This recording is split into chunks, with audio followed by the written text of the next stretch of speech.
And this is why you don't get friends who owe you money to do things for you. When we built, I wanted to just get somebody to spray everything. You know?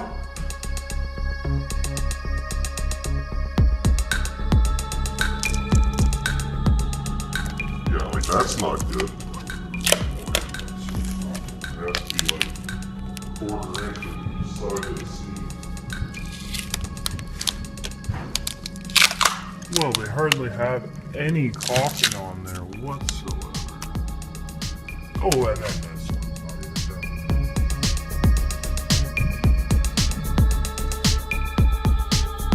not even done. Everything comes to that point. Absolutely. You want to see the worst possible job ever? Do the spray foam and don't do the caulking. Hello everyone, Mike with Spray Jones, and we're going to go over today the top 5, I think, faker mistakes. The fakers that are out there trying to spray foam. You know, the guys that just don't learn, don't understand, don't care. They're going to get you in a world of hurt if you hire them, only you don't know.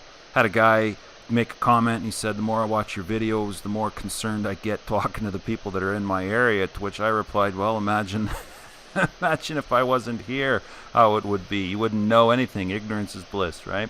Well, we're going to try and get you educated here a little bit more today. Top 5 things that the fakers usually miss, don't care, don't want to know. And the first thing I would put on the list is that they just paint with foam. They're not interested in sealing things up. Seal and insulated are two totally different things. Sealing means that you're going to get the foam into cracks and crevices and joints, and it's going to be all over the transitions so that air isn't coming through the joints. So that means lapping foam up and over top of something, wrapping something, encapsulating something, making sure that foam is over top of a top cord in a roof or a connector plate. But also means that you also then, once you lap over that dissimilar joint, that you build up sufficient thickness of foam so that it is insulated. Usually an inch is all that it takes, but if you've agreed upon 2 or 3 or 4 inches of foam, give the client what you've expected to charge them for. So nobody's paying you to do the easy areas, so you've got to confirm, and there's different tools in the toolbox, whether it's can foam or your closed cell 2-pound spray foam or your open cell half-pound foam. Use one of the 3 products that are predominantly available to you to get your foam material into the joint, into the crack, into the tight area where 2 pieces, 3 pieces of something are meeting. That's where air is going to be coming through.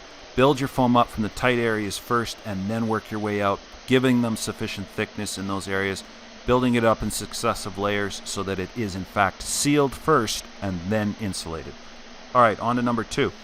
Adhesion. Probably the single greatest thing next to sufficient thickness is adhesion. Super thin foam is going to cause a lot of problems, but adhesion is a constant problem even when the foam is the correct thickness.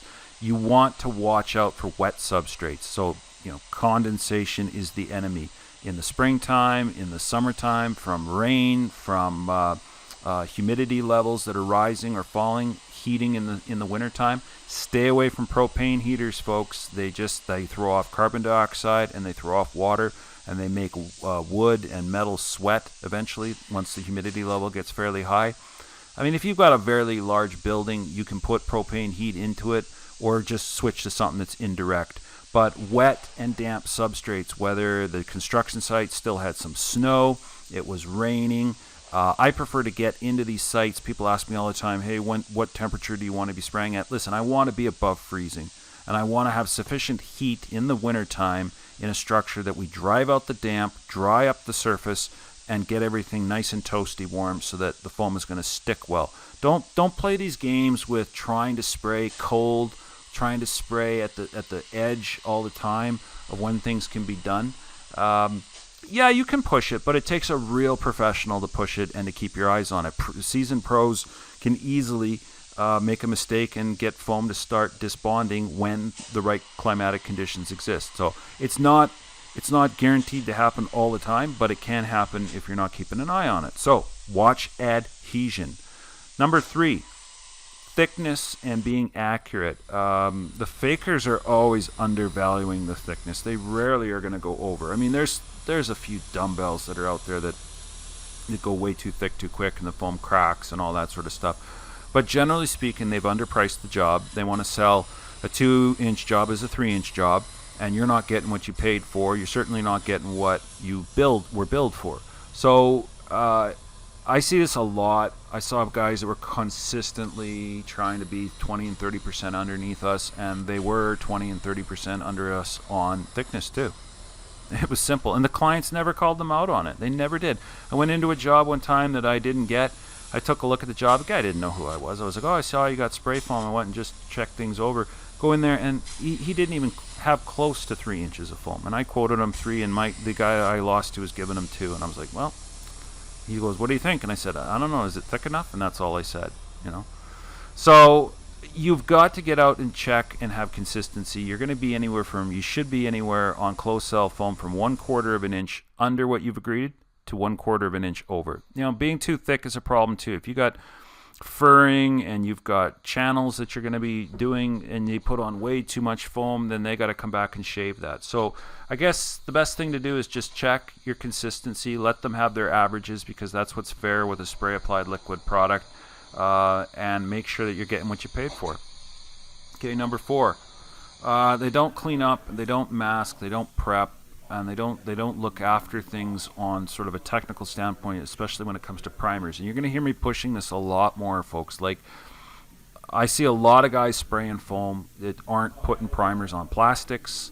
They're not putting primers on galvanized steel. Now, I'm not saying every single situation requires a primer and that anybody not using it is wrong. I'm not saying that. There's a lot of products out there that if you give them plastics, as long as they're degreased or they've had a mineral spirit wipe or something, or some plastics don't even require something. You know, not everything is the same. But we get into some shiny membranes, and sometimes they're real slick as a button, and it's hard to stick to them, so they need a primer.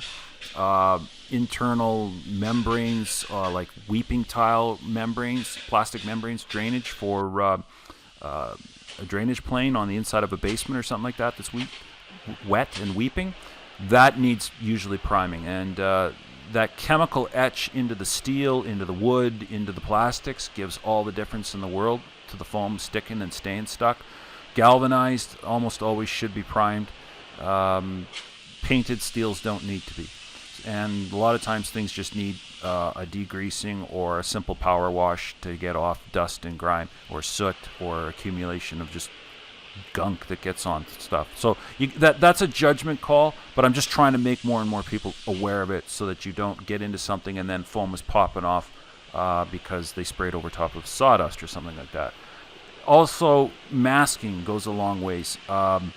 Tape, poly, staples, right? And then clean up. I've been to jobs where guys walked away, didn't clean, didn't shave, didn't do a thing, left the client with a mess 2-3 days.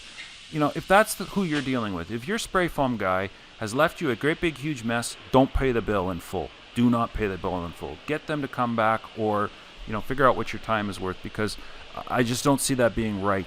The spray foam guys should be cleaning up, unless of course you agreed upon the fact that you're going to do all the cleanup. Number 5 is caulking and air sealing of wood-to-wood joints, and I would also say lapping joints properly in commercial detail work. When you are done with the spray foam, as you saw in the beginning of the video, we're talking about caulking of the joints. Caulking should be done after the spray foam is done, not before. Why? Because if you go and do it before, and then you go put the foam on, and then you go do your trimming and your scraping, you're going to disrupt the caulking and wreck the very work that you've done. I think that's a no-brainer, but I got to say it.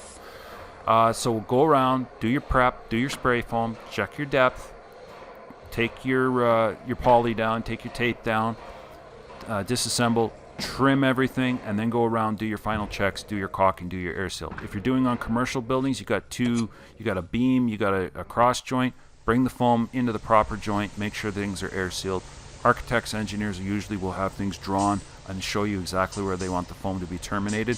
When in doubt, when you're dealing with somebody, ask them where you want something to be start and stopped. If you're lapping over top of an insulated concrete form basement, for instance, don't leave concrete at the top of the foundation exposed. Same thing with a regular foundation. Don't leave concrete on the top of the foundation exposed. Lap your foam over the top. Doesn't need to be the full thickness you put on the wall, but at least get some coverage over the top and roll it over to the edges.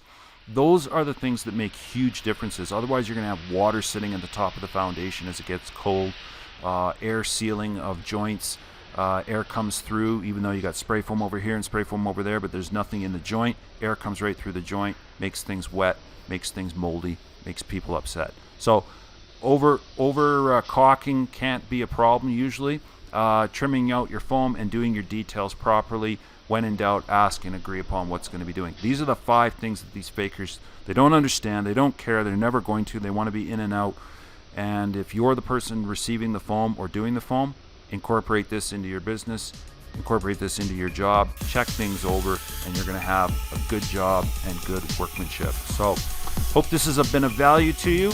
We're going to have more and more update on videos coming out this spring. Trying to keep the content fresh and not rehash out all the old stuff that we did last year. We did a lot of great material, and we're going to find some new subject matter this year. So thanks for clicking on the like and subscribe. Leave a comment. We'll catch you on the next one. Bye.